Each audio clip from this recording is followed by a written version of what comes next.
어떻게 오늘은 많이 오셨어요? 그랬더니 8월 마지막 날이라 많이 들어왔습니다. 그러시더라고요. 아마 여러분 8월이 좀 잘 마무리됐으면 좋겠다는 생각이 있고, 아닌가요? 와, 보니까 8월 30일입니다. 예, 8월이 이제 마무리되고요. 이제 9월 또 가을이 시작됩니다. 뭔가 마음에 새로운 다짐이 있어야 되는 그런 시간인 것 맞습니다. 하나님께서 우리에게 그냥 마음에 작정을 하고 8월 마지막을 하나님 앞에 온전히 드리려고 나왔던지, 아니면 와보니 8월 마지막 날이라 깜짝 놀라셨던지, 어떤 상황이든 간에 하나님께서 이 새로운 계절 앞에 우리의 삶에서 또 새롭게 바꾸시고 또 복 주시는 크신 은혜를 우리 가운데 주실 줄 믿습니다. 우리 함께 하나님 말씀 가시겠습니다. 오늘 우리가 은혜 받을 하나님 말씀은 누가복음 13장입니다. 누가복음 13장 6절서부터 9절까지 말씀입니다. 누가복음 13장 6절부터 9절까지 말씀을 펴시면서 광고 몇 가지만 좀 들어주시기 바랍니다. 우리 교육훈련이 이번 주에서부터 제대로 시작이 됩니다. 아직도 늦지는 않았습니다. 여러분들 교육훈련 그 전단에 보면 표가 있고요. 교회 홈페이지에 가도 있고, 또 여기 엘리베이터 같은 데가 붙어 있어요. 배우는 일이 필요합니다. 믿음의 진보가 있어야 되고요. 주기로 더 가까이 가야 되고, 또 말씀을 사모하는 가운데 깨닫는 것들이 점점 많아져야 돼요. 그래야 내 신앙도 온전히 서고, 또 내 사랑하는 자녀들, 우리 다음 세대들이 믿음 안에서 올바로 그리고 곧게 하나님의 의의 나무들로 설 수 있습니다. 사명감을 가지시고, 그리고 이 일이 얼마나 중요한지 마음에 품으시고 교육훈련에 참여해 주시기를 바라고, 특별히 우리 예비구역장들 훈련이 시작됩니다. 각 교구에서 이제 구역장으로 섬기시려는 아주 대단한 결심이고요. 신앙의 아주 큰 한 걸음을 내딛는 시간입니다. 많이들 격려해 주시고 그리고 기도해 주셔서 예비구역장 훈련에 자원하면서 기쁨으로 그 부르심에 순종하며 나오는 분들이 정말 많았으면 좋겠고요. 그렇게 훈련을 통해서 훌륭한 구역장들로 준비되어서 복되게 사용되기를 바랍니다. 다시 한번 우리 주변에 예비구역장으로 섬기기로 하나님의 부르심에 지금 긴가민가 하는 분들이 있으면 여러분 기도로 격려해 주시고 또 함께 힘이 되어 주신다고 말씀을 해주셔요. 그래서 예비구역장 훈련이 잘 진행될 수 있도록 여러분들 관심 가져주시고 기도해 주시고, 또 하나는 작년에는 없었는데 올해는 장로 장립이 있을 겁니다. 근데 해당하는 분이 전혀 없으면 없겠지만 일단 장로 장립을 하려고 준비를 하고 있습니다. 그래서 장로님 되실 분들 예비 장로 교육이 좀 있을 겁니다. 그러니 또 우리 교회 지도자로 서시는 분들이요. 물론 재직들, 집사님들, 권사님들, 우리 안수자님들 있지만 또 장로님은 조금 또 다릅니다. 우리 교회에서만 안수하는 게 아니고 우리 교단에서 사실 안수를 하는 거죠. 교단 전체적으로 이 사람들은 교회의 지도자로서 뭔가 믿음의 본이 되고 교회를 헌신할 사람들로 우리 교회뿐만 아니라 우리 지방의 전체 교단이 인정하는 그런 분들이 되죠. 지방회가 인정하는 분들이 됩니다. 그래서 교육이 좀 필요해요.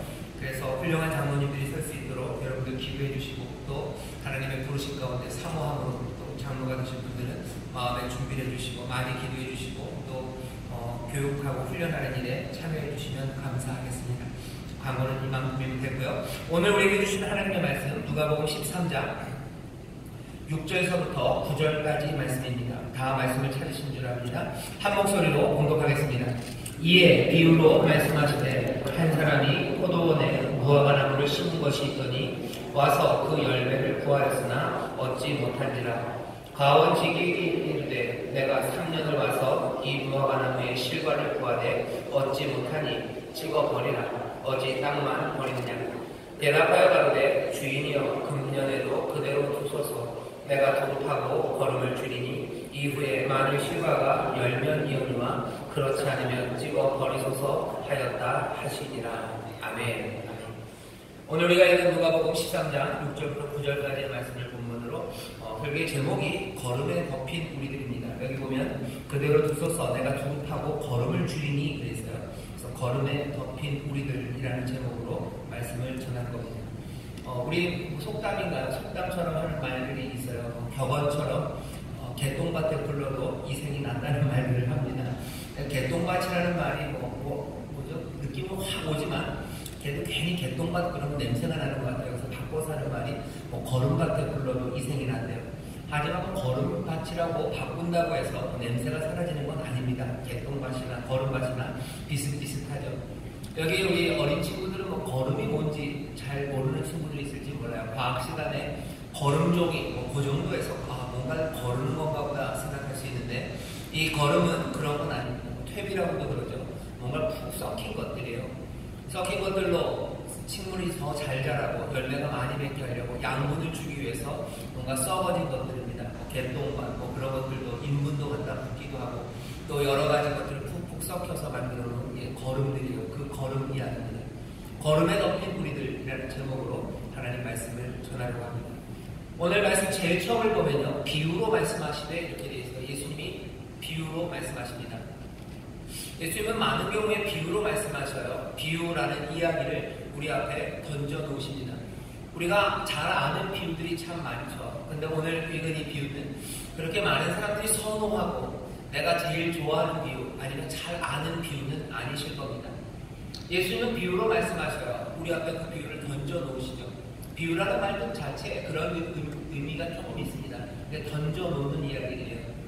예수님께서 살아 계시면서 많은 사람들, 제자들과 그리고 예수님 따르는 그들에게 비유를 던져주셨어요. 갈릴리 호숫가 그곳에서 그러셨고 예루살렘으로 가는 길에 가버나움으로 가는 길에 사람들 앞에 이 비유라는 이야기를 던져놓으십니다. 예수님이 그때 그러셨듯이 오늘 이 밤에도요. 지금 이 시간 우리 가운데 이 비유를 우리 가운데 던져주셔요. 그리고 이 비유를 건네주십니다. 예수님 당시의 사람들은 그 비유를 들고서 어떻게 합니까? 묻기 시작하는 거예요. 비유를 듣고 비유가 무슨 이야기인지를 보기 시작하죠. 그리고 묻습니다. 왜 이 이야기를 우리에게 하실까? 그리고 도대체 이 이야기로 우리에게 뭘 전하려고 하실까? 사람들은 그 비유를 보면서 때로는 금방 알아채기도 하고 때로는 고민하기도 합니다. 오늘도 우리에게 이 비유를 전하고 계셔요. 사람들이 많이 선호하고 유명한 비유는 아니지만 그래도 이 비유가 오늘 이 밤 우리에게 던져졌을 때 우리는 이 말씀 앞에 서서 왜 주께서 이 말씀을 하실지 다시 한번 바랍니다. 예수님의 대부분의 비유는 하나님 나라에 관한 겁니다. 그리고 하나님이 어떤 분이신지 하나님이 무슨 일을 하실지 그리고 예수님 자신이 무슨 일을 하실지를 우리에게 알려주셔요. 하나님의 나라가 어떤 것인지를 알기 시작하면요. 그 나라 백성으로서 우리가 어떻게 살아야 할지를 보게 됩니다. 하나님이 일하시는 방식들을 보게 되면 그것들을 바라보면서 우리가 이 세상을 어떻게 또 살아가야 될지 그것들을 하나씩 깨닫게 됩니다. 그래서 비유는 우리에게 가르침을 줘요. 그리고 동시에 우리가 살아가야 될 그 길을 열어주시는 말씀이 비유입니다. 오늘 이 밤에 예수님께서 우리에게 비유로 말씀하셔요. 이 비유의 말씀을 통해서 우리에게 깨달음이 있고 또한 우리의 삶의 방향이 새로워지기를 주의 이름으로 축원합니다. 배울 걸 기대하셔요. 그리고 내 삶이 달라질 것을 기대하십시오. 여기 놀라우신 은혜의 주님이 우리에게 주시는 말씀입니다. 오늘 이 비유의 말씀이 시작되기 전에 1절부터 5절까지 보면요. 이 비유를 말하기 전에 상황이 좀 나옵니다. 상황은 좀 심각한 상황입니다. 여기 13장 1절 2절 보면요. 그때 마침 두어 사람이 와서 빌라도가 어떤 갈릴리 사람들의 피를 저희의 제물에 섞은 일로 예수께 구하니 대답하여 가라사대 너희는 이 갈릴리 사람들이 이같이 해받음으로써 모든 갈릴리 사람보다 죄가 더 있는 줄 아느냐? 예수님이 대답하시는 거예요. 상황이 그런 거죠. 갈릴리 사람들 몇이 빌라도에게 죽습니다.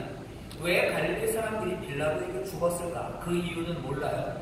아마 많은 사람들이 갈릴리 그 지역이 예루살렘의 변방이고 그리고 많은 외세의 침입이 있었던 곳이기 때문에 사람들이 역사를 연구하면서 그러죠. 그곳에 열심 당원들이 꽤 많았대요. 지리산에 빨지산이 있죠. 지리산에 빨지산이 있을 때 그 산은 산산자 한자가 아닙니다. 파르티산이에요. 지리산에 빨지산이 있는 것처럼 뭔가 세상을 바꾸려고 하면서 그 일을 못하는 사람들은 게릴라처럼 산속으로 들어가요. 중심부 도시에서 수도에서 멀리 떨어지죠. 예루살렘에 열심당원들이 있기는 어려워요. 그래서 흩어졌던 곳이 아마 갈릴리였을 거고 또 갈릴리 사람들이 많은 수탈을 당했기 때문에 거기에는 로마에 반대하는 열혈당원들이 많았었을 거라고 얘기합니다. 근데 추측일 뿐이에요. 갈릴리 사람들 몇몇이 빌라도에게 죽었습니다. 왜 누구는 죽고 누구는 안 죽었을까? 열심당원이 수천 명 아니면 수백 명이 있었을 텐데 왜 그 사람만 죽었을까? 사람들이 물어온다는 거죠. 예수님이 거기에 대해서 대답합니다. 그 사람만 죽고 나머지는 살았다고. 그래서 죽은 그 사람이 죄가 더 많아서 죽은 거라고? 그거 아니라는 거죠. 갈릴리 사람들이 죄가 많아서 죽은 거 아니다. 너희들 왜 갈릴리 사람들한테 그러니? 예루살렘에도 보라는 겁니다. 예루살렘에 그 당시에 뉴스가 있었나 봅니다. 실로암에 있었던 망대가 넘어졌대요. 그래서 18명이 죽었던 사건이 아마 그 당시에 꽤나 유명하게 회자되었나 봅니다. 거기서 그럼 죽은 사람이 예루살렘에 있는 다른 모든 사람들보다 더 죄를 많이 져서 그 사람들이 망대가 무너질 때 그 밑에 깔려 죽은 굶주라냐? 그거 아니다 얘기하셔요. 그러면서 말씀하십니다. 덧붙이는 말은 5절이에요. 너에게 이르노니 아니라 너희도 만일 회개치 않으면 다 이와 같이 망하리라. 예수님이 말씀하시는 건 뭐죠? 방향을 바꿉니다. 죽은 사람이 죄가 많아서가 아니라는 거예요. 누구? 살아있는 사람들, 니들이 봐라. 너희를 보라는 거죠. 너희도 다 죄인이고, 너희도 회개하지 않으면 망할 뿐이지. 저 사람들이 죄가 더 많아서가 아니라는 겁니다. 회개하지 않으면 다 망할 거라는 그 말이에요. 그 말이 딱 들려지는 순간 사람들은 이제 또 궁금해합니다. 언제 죄 지은 사람들은 망할까 하는 겁니다. 언제 죄 지은 사람들은 망할까? 죄 짓고 그리고 악한 것에 대해서 즉각적인 뭔가 반응이 언제 올까? 그게 궁금하죠. 예수님은 이런 맥락하에서 지금 이 비유의 말씀을 이제 전하기 시작합니다. 뭔가 즉각적인 반응이 와야 될 것 같아요. 그래요? 그럼 죄 지은 사람 회개하지 않으면 금방 뭔가 벌이 와야 되고 하늘에서부터 천벌이 내리지 않는다면 우리가 뭐라도 그 문제를 해결해야 되지 않을까라는 질문에 예수님이 먼저 대답하십니다. 대답은 뭡니까? 노예요. 아니다 말씀하신 겁니다. 뭔가 즉각적으로 반응하는 거 그렇게 하는 거 아니다. 오늘 우리에게 주시는 말씀은요. 비유의 말씀은 우리에게 주는 교훈은 이렇습니다. 너희들 참아라 하는 거예요. 행동하지 말아라 라는 명령을 오늘 우리에게 주십니다. 많은 사람들이 뭔가를 해라 라는 말을 많이 해요. 그리고 성경에 뭘 하라는 말이 참 많습니다. 분명히 우리 안에 있는 죄악들, 내 안에 있는 죄악들, 내가 잘못하는 것들 내려놔야 돼요. 음란을 그치고 도둑질하는 거 멈추고 거짓말하는 거 입 다물고 내가 악한 것에서 떠나는 거 즉각적으로 해야 될 일입니다. 하지만 죄 지은 것들 아니면 뭔가 잘못된 것들을 바꾸기 위해서 내가 해야 되는 그 일들 앞에 예수님 뭐라고 하시면 아니 그러지 말아라 참아라 말씀하셔요. 오늘 이 밤에 우리에게 주시는 이 비유는 우리가 전에 들었던 이야기들과 좀 다른 이야기를 하십니다. 너희들 행동하지 말라는 거예요. 여기 말씀하시죠. 비유로 말씀하실 때 한 사람이 포도원에 무화과나무를 심은 것이 있었어요. 그런데 와서 열매를 구했으나 얻지 못합니다. 좀 묘하죠. 왜 포도원에 이 양반은 무화과나무를 심었나? 설명은 없어요. 하지만 포도원에 무화과나무를 심었어요. 무화과나무를 심었으면 그래도 무화과나무이기 때문에 무화과 열매가 나와야 합니다. 시간을 그래도 어느 정도 줬어요. 그해 포도원에 갑자기 무화과나무를 심었으니 뭔가 어려움이 있겠죠. 그러니 기다렸어요. 얼마큼? 3년이나 기다렸어요. 3년이라는 숫자는 아마 충분한 숫자를 나타낼 겁니다. 충분히 기다렸어요. 그런데도 아무 열매가 맺어지지 않습니다. 그러니 이 주인은, 이 사람은 뭐라고 얘기할까? 이거 그냥 찍어버려라. 왜 땅만 허비할까?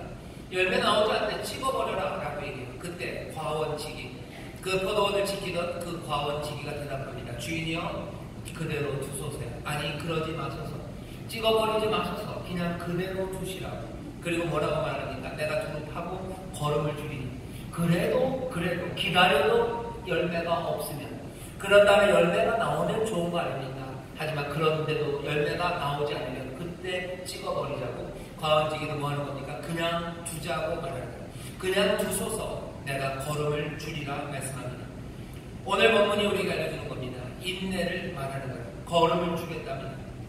우리가 행동을 부추기는 일들이 많아요. 하지만 오늘 여기 말씀은 그 반대입니다. 행동을 멈추게 하는 거예요. 우리 주변에 보면 도움이 안 되는 사람들이 참 많습니다. 괜히 아까운 자리만 차지해요. 땅만 차지하는 사람이에요.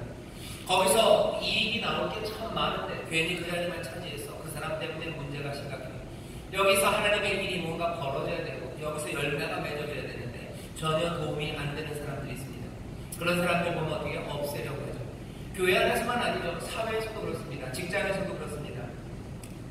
사람들이 도움이 안 되는 사람들 어떻게 하는 거예요? 그냥 하는 말이 잘라버려요.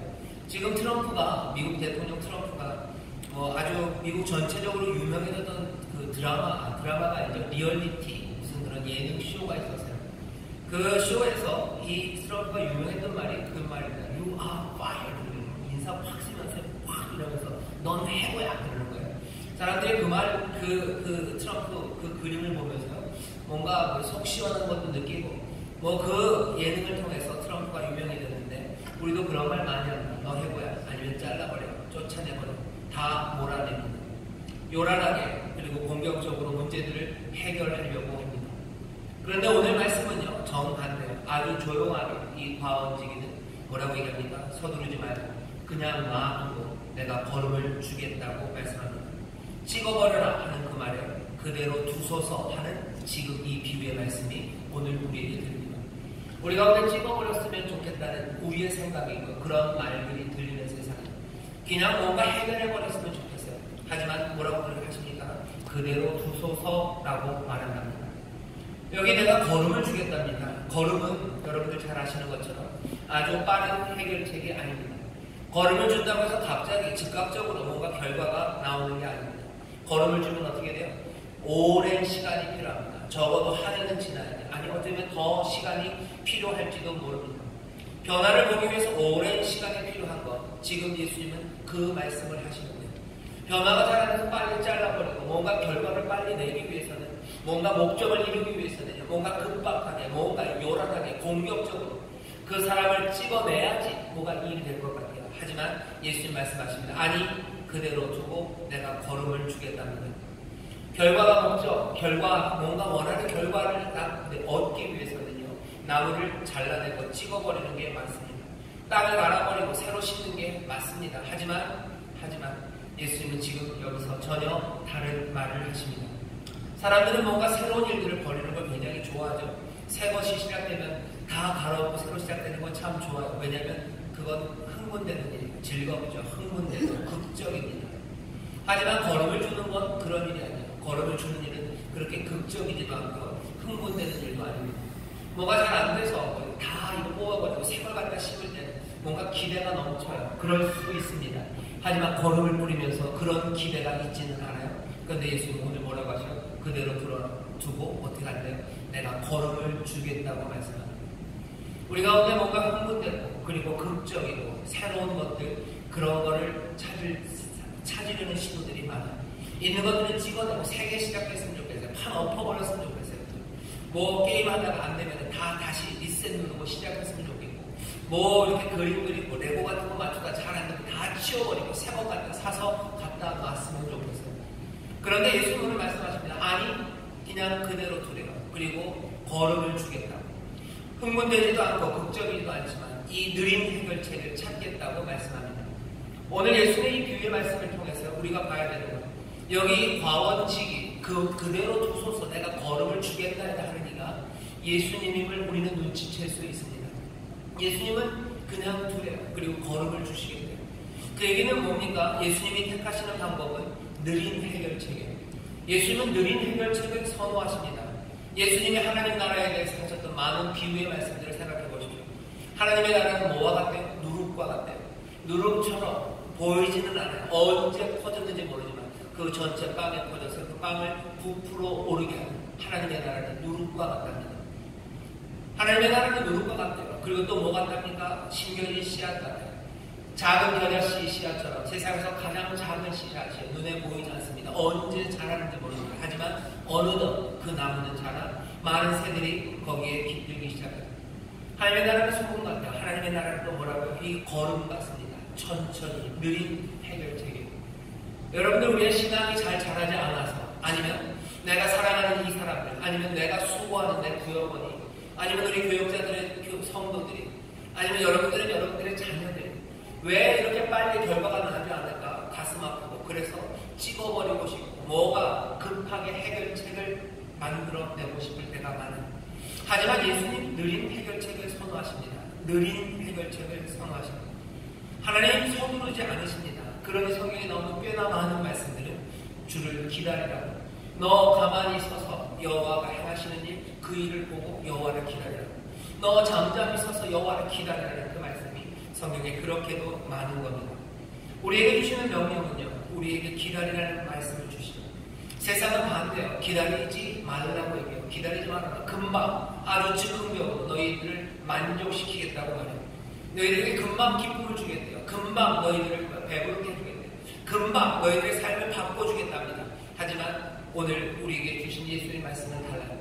천천히 걸음을 주시겠답니다. 느린 해결책, 우리가 그것들을 다시 한번 보기 시작합니다.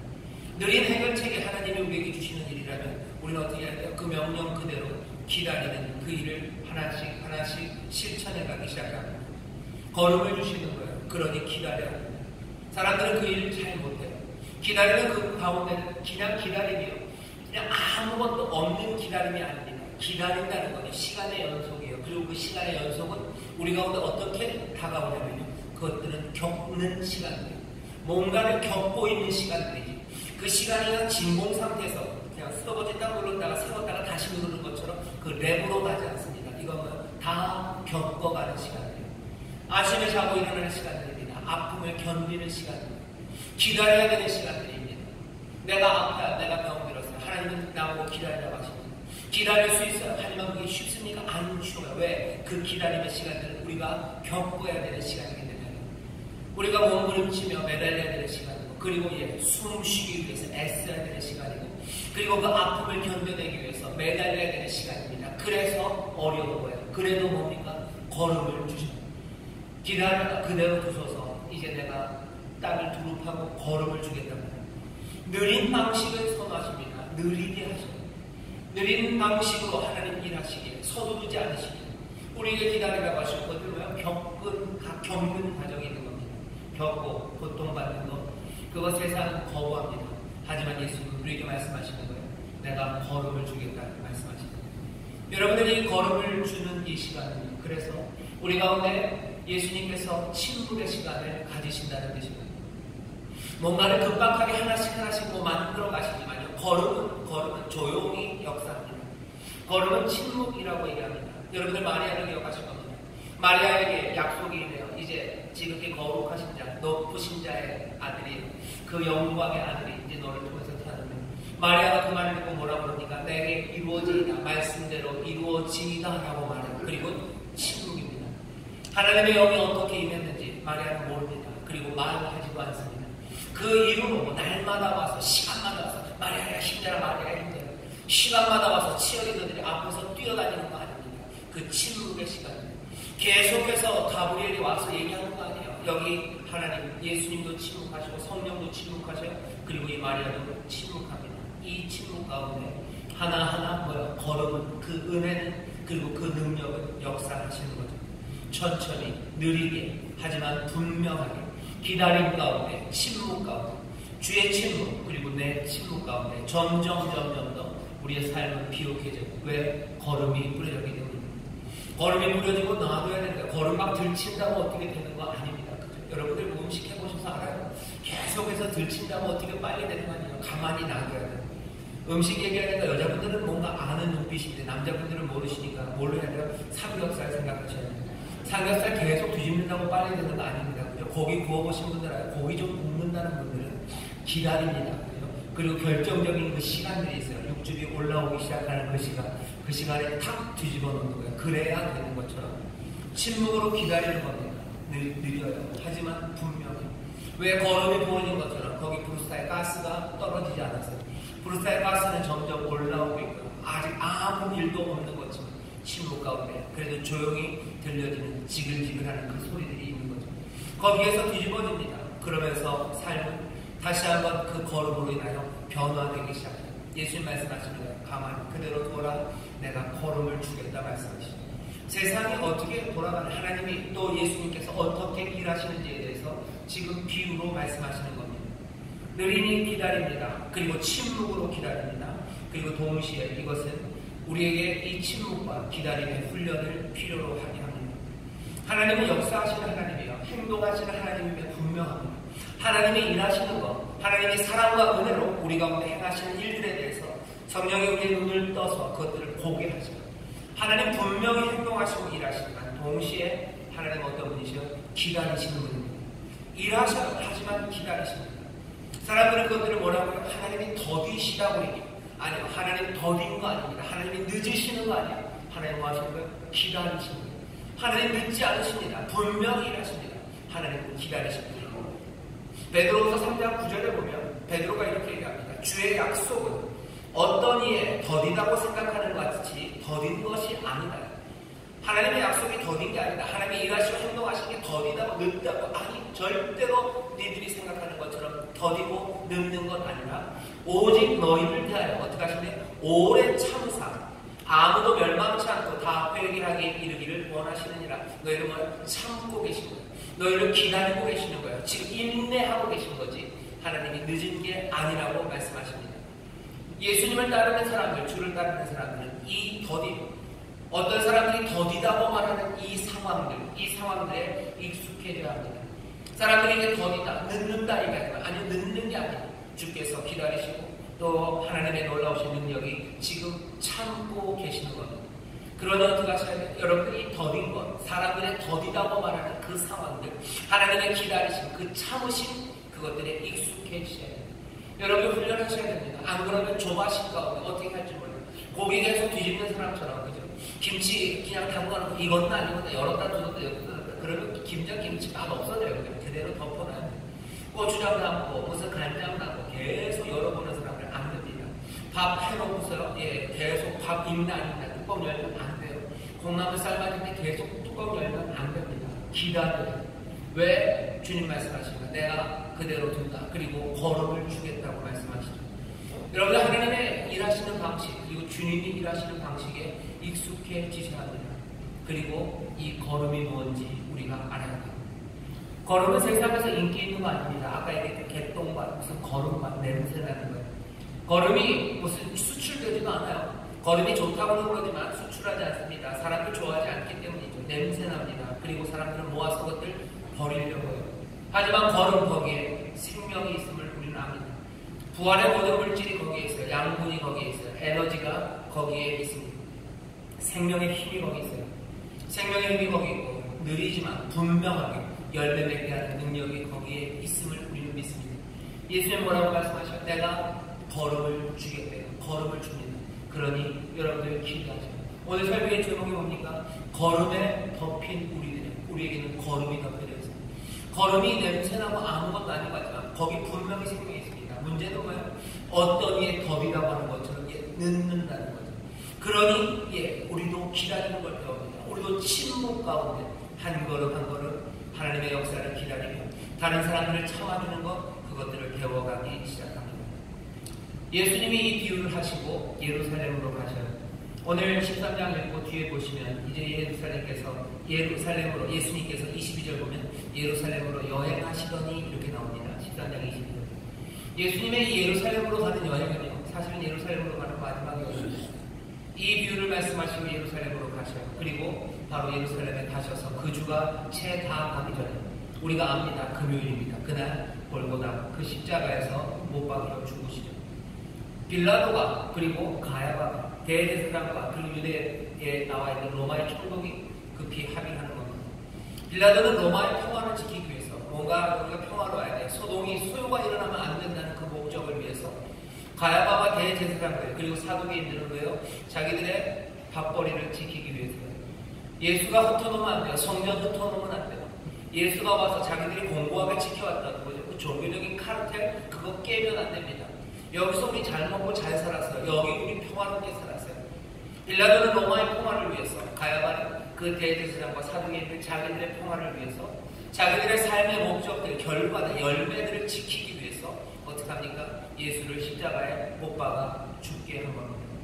오늘 여기 비유에 있었던 것과 똑같아요. 땅만 버리면 안 돼요. 땅만 버릴 수 있냐? 왜 아무것도 열매도 안 나고 땅만 차지하고 있고 땅만 소용없게 만드는 그것들은 찍어버려야 돼요. 예수가 예루살렘에 있는 거 안 됩니다. 이거 찍어버려야 돼요. 왜? 우리들의 열매를 만들어내지 못해요. 로마의 평화라는, 아니면 우리들의 평화라는 이 열매를 만들어내지 못하는 이 예수 어떻게 찍어버려요. 세상은 늘 그렇습니다. 자기들의 목적, 자기들의 열매가 제대로 이루어지지 않을 때 찍어버리는 거죠. 예수님 그렇게 찍어버림 당합니다. 찍어버려라 라는 그 이야기가 들리는 거죠. 십자가에 못 박아서 사는 그 얘기, 빌라도가 손을 털고 그래 채찍질하고 십자가에 달아라 하는 그 이야기, 대제사장이 너 하나님 앞에서 범죄했으니 넌 이제 죽어야 된다는 그 선포 안에 찍어버려라 라는 그 이야기가 들립니다. 예수님은 이 누가복음 비유에서 말씀하실 때처럼 찍어버려라 하는 그 이야기에 과원지기는 뭐라고 그대로 두소서 말씀하셨습니다. 여기 이 예수님 십자가에서 같은 말씀을 하십니다. 찍어버려라 하는 그 말에 예수님의 대답은요, 그냥 두라는 거예요. 그냥 두어라. 어떻게 하셔야 되는 겁니까? 찍어버려라 하는 그 사람들을 하면서 원래는 어떻게 해야 되는 거예요? 그 죄인입니다. 실로암의 망대가 넘어지듯이 넘어질 때 사람들이 생각했던 것처럼, 어떤 갈릴리 사람들이 그 빌라도의 손에 죽었던 것처럼 죄로움이나요. 잘못한 사람이 죽어야 되는 거예요. 예수님 그 사람들 생각이 틀렸다고 하고 그랬어요. 그 사람들만 듣고 나머지 안 죽은 사람들 생각을 하는데 사람들 그 소리 생각 못합니다. 예수님 말씀하시는 죄 너희가 회개하지 않으면 너희가 망할 때, 지금이 바로 그 망할 때라면 예수님 어떻게 하시면 찍어버려 하는 말에 예수님도 똑같이 그래 찍어버리자 하시면 되는 거예요. 너희들 아무 소용이 없구나, 너희들 죄로 인하여 회개하지 않으면 이제 죽어야 되는구나 하시면 어떻게 하는 겁니까? 하늘에서 천군 천사를 불러야 되는 거죠. 그래 고난하자, 이제 찍어버려. 너희들 아무리 봐도 안 되겠구나, 3년이 되었는데도. 무화과나무가 심겨진 지 3년입니다. 아무 열매가 없어요. 아마도 예수님이 3년 동안 그곳에서 외쳤던 그 시간들인 것 같아요. 3년 동안을 예루살렘으로, 그 갈릴리로, 가버나움 온 광야를 다니며 그렇게 진실되게 외쳤건만 거기에 무화과나무에는 열매가 맺어지지 않는, 그러니 찍어버리자 하는, 어쩌면 하나님의 그 말에 예수님이 뭐라고 대답하신 거예요? 그냥 그대로 두어서 내가 걸음을 주겠다고 얘기합니다. 어쩌면 이 십자가에 못 박으라는 이 이야기들 앞에 이제는 찍어버리라는 말이 예수님에게서 나와야 합니다. 하지만 예수님 뭐라고? 아니요, 그냥 두시라 얘기합니다. 여기 십자가에서 그 말이 어떻게 나옵니까? 저들의 죄를 사하여 주시오. 저들의 죄를 사하여 주시옵소서. 용서하여 주시옵소서. 그냥 보내주라는 겁니다. 그냥 두셔요. 그냥 내버려 두셔요. 영어라고 냈고 그냥 가게 두셔요. 그냥 가게 둡시다. 그냥 가게 둡시다. 예수님 그렇게 대답하시는 거예요. 용서하시라고. 비유에 서셨던 말씀 그대로입니다. 이제 다시 누가복음 13장의 비유를 보면 그 비유가 가슴 떨리는 비유입니다. 여기 어떤 이가 포도밭에 무화과나무를 심었어요. 무화과나무를 심고서 기다립니다. 3년이 되었는데 거기에 아무 열매가 없습니다. 이제 그 심으신 이가 와서 얘기해요. 왜 땅만 차지하고 있냐? 이제 새로 시작하자. 다 치워버리고 새로 시작하자. 새로 시작하자. 그때 말 아니 그대로 두소서. 내가 걸음을 줄 거예요. 걸음을 주고 나서 그리고 와서 봅시다. 열매를 맺으면 괜찮은 거 아닙니까?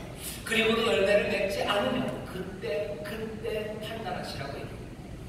예수님의 비유에서 하셨던 말씀은 그대로 두소서 사하시는 이야기예요. 그리고 그 다음에 내가 땅을 두루파서 걸음을 주겠다. 걸음을 주겠다고 합니다. 예수님의 십자가 사건에서 그냥 두시라는 이야기가 저들의 죄를 사하시라는 누가복음의 십자가에서의 첫 번째 말씀에 울려버립니다. 그리고 어느샌가 제가 이 말씀을 읽다 보니까 걸음을 주겠다는 그 말, 내가 걸음을 주겠다. 내가 이 사람들이 잘할 수 있도록 생명을 주겠답니다. 여러분들 걸음은 어때요? 냄새납니다. 지저분합니다. 그리고 뭔가 끈적끈적거리는 겁니다. 걸음, 이거 우리 여러분들 눈치채시죠? 여기에 흘려지는 피입니다. 그리고 물입니다. 그리고 어쩌면 땀, 모든 수고, 그 걸음은 그렇게 주어지는 거예요. 어디 가서 사오는 걸음 아닙니다. 내가 걸음을 주겠다. 내가 이들에게 살리겠다. 부활의 생명입니다. 그것들은 피로, 물로, 그리고 성령으로 이들에게 부어지는 거죠. 비유의 마지막이 그래서 우리에게 다시 들려요. 걸음을 주시는데 이제 다시 와서 보실 때 이것이 열매를 맺으면 괜찮은 거죠. 여기 어떻게 돼 있어요? 내가 두릅하고 걸음을 주리니 이후에 만일 실과가 열면 이루어진다. 열매가 맺으면 되는 거 아닙니까? 그리고 열매가 맺으면 되는 거 아닙니까? 용서하시옵소서, 사하시옵소서. 내가 걸음을 주리니 이제 열매가 맺어지면 되는 거 아닙니까? 그 다음에 그렇지 않으면 그때 찍어버리소서 하였다 하십니다. 어쩌면 지금은 어떤 시간입니까? 예수님께서 그대로 두소서 그리고 걸음을 주시는 시간입니다. 지금은 그래서 어떤 시간입니까? 그 걸음에 덮인 사람들, 그 걸음에 덮인 나무가, 그 무화과나무가 열매를 내야 되는 시간입니다. 열매를 내면 돼요. 하지만 그렇지 않으면 그때는 찍어버리는 그 시간들이 우리 앞에 옵니다. 예수님이 비유를 말씀하시면서 제 생각에는 자신의 죽음과 그리고 우리에게 행하신 놀라운 은혜에 대해서 말씀하시고 더더군다나 이 행하시는 일에 관해서 깨닫는 사람들은 지금 우리가 어떻게 살아야 될지에 대해서 다시 한번 생각하게 하는 비유의 말씀입니다. 어떤 사람이 포도밭에 무화과나무를 심으세요. 3년이 지났는데 아무 열매가 없습니다. 찍어버리자, 이제 파내자 얘기하실 때 아니요, 그대로 두소서. 그대로 두소서. 뭡니까? 이건 오래 참으시는 은혜. 그대로 두소서. 사하여 주시옵소서. 이제 내가 그들에게 걸음을 주리니 이제 거기에서 열매가 나지 않겠습니다. 오늘 이 비유하면서 우리가 물어봐야 되는 건 마지막 이야기입니다. 우리는 앞에 있는 이야기다. 그대로 두소서 하는 말씀이 어떤 의미인지 알아요. 그리고 또 우리에게 걸음을 주겠다는 말씀이 어떤 의미인지도 압니다. 이 비유가 우리에게 남겨놓은 마지막 질문은 그겁니다. 이 걸음으로 덮인 이 사람들이 이제 열매를 맺을까 하는 겁니다. 걸음은 이들을 살릴까 하는 거예요. 걸음은 이들에게 뭐예요? 열매를 맺게 할까 하는 거예요. 이것 말고 다른 방법은 없어요. 이거 없었으면 이미 찍혀서 죽었어야 합니다. 하지만 은혜로 여기 이제 그냥 기회 아닙니다. 걸음이 우리에게 덮이는 이 은혜가 우리 가운데 주어지는 거예요. 그 피가, 그 물이, 그리고 그 부으시는 성령이 우리 가운데 걸음으로 주어집니다. 이제는 어디로 가는가? 열매, 그 변화된 실과들, 그것들이 거기에서 나와야 합니다. 이 비유의 말씀을 보면 이 걸음이 덮여져 있는 사람들은 우리들임에 분명합니다. 용서받은 우리들은 늘 그렇듯이 예수 그리스도를 보아야 합니다. 예수 그리스도가 하신 그 일들, 그 실과들이 나와야 합니다. 첫 번째는 뭐겠습니까? 예수님의 말씀은 그 두 가지 말씀이에요. 그대로 두어라 하는 그 말, 그대로 두소서 하는 그 말이 우리 가운데 나온다는 거죠. 그대로 두소서는 아까 말씀드렸듯이 십자가 위에서는 저들의 죄를 사하여 달라는 그 기도입니다. 예수님께서 저들의 죄를 사하여 달라고 하실 때 이 사람들이 자기들의 죄를, 잘못을, 그리고 그 모든 허물을 깨닫고 그 앞에 눈물로 용서를 구해서 예수님께서 저들의 죄를 사하라고 하신 거 아니에요. 하나님, 저들이 저렇게 용서를 비니 이제 사하여 주옵소서. 아닙니다. 그러지 않았어요. 이 사람들이 뭔가 잘못해서 마음에 찔려요. 차마 회개하는 데까지 안 나왔지만 그래도 마음에 찔려하고, 그러니 그래도 양심은 살아있어서 저들 마음에 찔리니 하나님 용서해 주옵소서. 아닙니다. 그렇지 않습니다. 용서가 필요한지도 모르는 사람들이었어요. 그럼에도 불구하고 용서하시는 기도를 합니다. 십자가 아래에서도 로마의 병정들과 그 유대 사람들, 그 사람들에 관한 이야기만도 아닙니다. 주님께서 우리를 용서하실 때도 마찬가지예요. 언제 용서하셔요? 우리가 정말로 용서가 필요한지를 몰라서 바로 그때 주께서는 우리를 용서하십니다. 왜 그런 겁니까? 누가복음 24장 34절에 보면 그렇게 나와요. 아버지여, 저들의 죄를 사하여 주옵소서. 그 뒤에 뭐예요? 왜 사하여 주옵소서?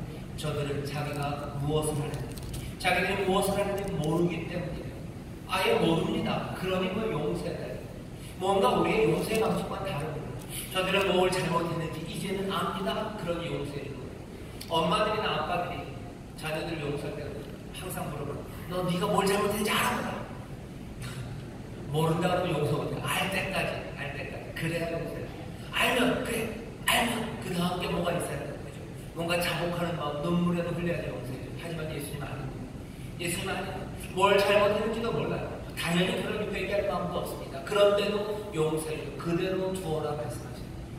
걸음에 덮인 우리가 예수님 바라봐요. 그리고 우리의 삶이 달라지기 시작하는 그 실과가 어떻게 나올까요? 왜 예수님은 그렇게 용서에 대해서 많이 말씀하셨을까? 왜 주기도문을 설명하시면서도요, 그 뒤에 부록처럼 다른 거에 대해서는 각주가 없어요. 하지만 용서하는 거, 사하는 거에 대해서는 각주가 있습니다. 예수님의 주기도문 끝나고 뒤에 뭐야?